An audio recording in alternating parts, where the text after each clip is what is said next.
नमस्कार, दैनिक shift time में आप सभी का बहुत बहुत स्वागत है। समस्त देशवासियों को, जम्मू कश्मीर की जनता को आज के दिन यानी इस पावन अवसर जो कि ईद उल अजहा का त्यौहार है, जिसे बकरा ईद भी कहा जाता है, हार्दिक शुभकामनाएं। अभी तक की जो बड़ी खबर आ रही बताना चाहेंगे, 1 जुलाई से होगा कानूनों में बदलाव, जहां पर पहले आईपीसी यानी इंडियन पिनल कोड के हिसाब से धाराएं यानी कि लगाई जाती थी। अब बीएनएस यानी भारत न्याय संहिता के जो लागू होने जा रहा है, 1 जुलाई से कानून बदलेंगे, सजाएं भी बदलेंगी। क्या पूरी बदलाव होगा आपके समक्ष हम रखना चाहेंगे, बताना चाहेंगे। 1 जुलाई से देश भर में संहिता यानी बीएनएस लागू हो जाएगी। ये आईपीसी की जगह लेगी, यानी आईपीसी इंडियन पिनल कोड की जगह लेगी। यानी हर पुलिस स्टेशन में केस अब आईपीसी की धाराओं की जगह बीएनएस यानी भारतीय न्याय संहिता की धाराओं से दर्ज होगा। यानी नया कानून अपनी नई भाषा और परिभाषा के साथ होगा। बताना चाहेंगे 1 जुलाई से दिल्ली समेत पूरे देश का कानून अपनी नई भाषा और परिभाषा के साथ सामने होगा।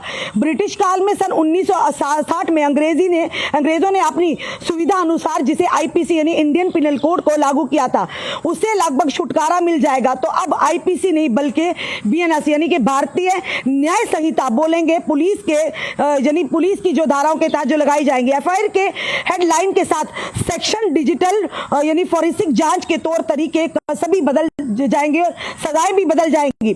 साल भर से पुलिस के जवानों को मिल रही है ट्रेनिंग। लगभग 1 साल से दिल्ली पुलिस के जवान अलग अलग फेज में दिल्ली के 4 जगहों पर इस नए कानून की पाठशाला में पढ़ाई करके ट्रेन हो रहे हैं। ऐसे में पुलिस की तरफ से पूरी तैयारियां अंतिम दौर में है। गुरुवार को दिल्ली के थानों तक नई एफआईआर की डमी और उसके दर्ज करने का रिहर्सल भी शुरू हो चुकी है। साथ ही साथ दिल्ली पुलिस का अपने जवानों के लिए अपने एक ऐप भी लगभग तैयार हो गया है, जो बदले हुए कानून की धाराओं के साथ भारतीय न्याय संहिता की एक क्लिक से स्क्रीन पर जानकारी देगा। एक अधिकारी ने बताया कि ये ऐप 1 जुलाई से लॉन्च की जाएगी।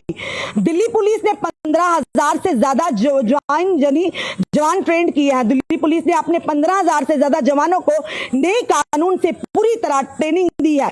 इसमें SHO, inspector, sub inspector, ASI rank के जवान शामिल हैं।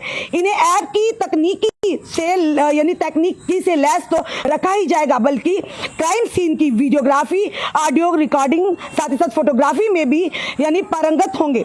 नए कानून के साथ ही डिजिटल एविडेंस पर ज्यादा जोर दिया जाएगा। सूत्रों के मुताबिक अगर बात करें तो ऐप के जरिए क्राइम सीन पर वीडियो, ऑडियो रिकॉर्डिंग और तस्वीरों को न सिर्फ सेव रखा जाएगा, बल्कि आईओ इन्हें ऐप से सीधे अपलोड कर सकेंगे। बताना चाहेंगे ऐप का चल रहा है ट्रायल, अभी इस ऐप का ट्रायल चल रहा है। सीनियर ऑफिसर ने बताया कि नए कानूनों के लागू होने के में बहुत कम समय बचा है और ऐसे में टेक्नोलॉजी एक्सपर्ट की मदद से ऐप का ट्रायल कर रहे हैं।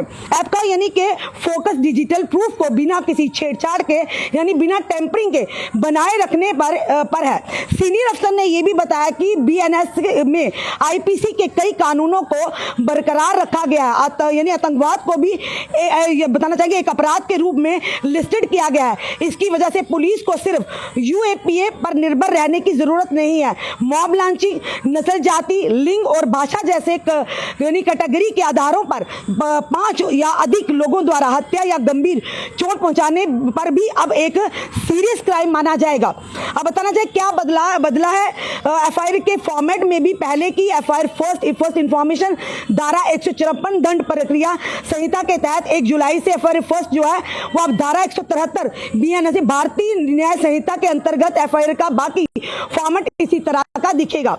बताना चाहेंगे रेप और पासो बीएनएस 65 और 4 पक्षों कम से कम 20 वर्ष की सजा या आजीवन यानी लाइफ टाइम इंप्रिजनमेंट का होगा, साथ ही साथ जुर्माना। हत्या बीएनएस यानी कि अगर हत्या का मामला होता है मर्डर का, तो इसमें भारतीय न्याय संहिता के तहत 103, जहां पर आप जानते हैं पहले 302 होता था, अब 103 की सब सेक्शन 1 मृत्युदंड या आजीवन कारावास होगा। मॉब लिंचिंग बीएनएस के तहत 103/2 5 से अधिक लोगों का ग्रुप मिलकर जाति, धर्म, संप्रदाय, भाषा को लेकर हत्या करता है। ऐसे ग्रुप के हर एक सदस्य को दोषी साबित होने पर मृत्युदंड या आजीवन कारावास किया जाएगा। साथ ही साथ किडनैपिंग, भारतीय न्याय संहिता के तहत 137 कम से कम 7 साल और उससे अधिक की सजा, जुर्माना भी होगा। फिरौती के लिए किडनैपिंग बीएनएस यानी भारतीय न्याय संहिता के तहत 140 सबसेक्शन 2 मृत्युदंड और आजीवन कारावास की सजा होगी। स्नैचिंग यानी भारतीय न्याय संहिता के तहत 304 कम से कम 3 साल की सजा और जुर्माना होगा। दंगा अगर करवाता है कोई या दंगा करते हैं उसे भारतीय न्याय संहिता के तहत 199, 190, 191 बटा 192 बटा 324 बटा 117, 57/61/3 सबसेक्शन 5 कम से कम 7 साल की सजा होगी। दहेज के लिए हत्या, भारतीय न्याय संहिता के तहत 80 सेक्शन 2 कम से कम 7 साल और अधिकतम आजीवन कारावास की सजा होगी। साथ ही साथ एक्सीडेंट में मौत, भारतीय न्याय संहिता के तहत 102 सबसेक्शन 2 अधिकतम 10 साल की सजा और जुर्माना होगा। हत्या की कोशिश करना, भारतीय न्याय संहिता के तहत जैसे पहले अटेम्प्ट टू मर्डर होता 307, अब था 107 मृत्युदंड या आजीवन कारावास। ये होंगे नए जो बदलाव होने जा रहे हैं कानून में और नई सजाएं होंगी। यानी 1 जुलाई से जब अभी तक हम अंग्रेजों के द्वारा बनाया गया आईपीसी इंडियन पेनल कोड का इस्तेमाल करके उन्हीं के मुताबिक धाराओं का इस्तेमाल करके सजा दी जाती थी, और अब जो है भारतीय न्याय संहिता के तहत अब धाराओं में बदलाव होगा और अब उसकी आईपीसी की जब भी आप फर्स्ट इंफॉर्मेशन रिपोर्ट जो करवाएंगे, एफआईआर करवाएंगे, अब वहां पर जो हेडलाइन दी होगी वहां पर आईपीसी नहीं लिखा गया होगा, वहां पर लिखा होगा भारतीय न्याय संहिता के तहत अब एफआईआर दर्ज होगी और सेक्शन भी उसी के मुताबिक होगी और सजाएं भी भारतीय न्याय संहिता के तहत ही मिलेंगी। फिलहाल ये 1 जुलाई से बदलाव होने जा रहा है। आपका क्या कहना है इस वीडियो को देखकर? अपने कमेंट, अपने सुझाव हमें दीजिएगा। इस वीडियो को जितना हो सके शेयर कीजिए। जुड़े रहिए ऐसी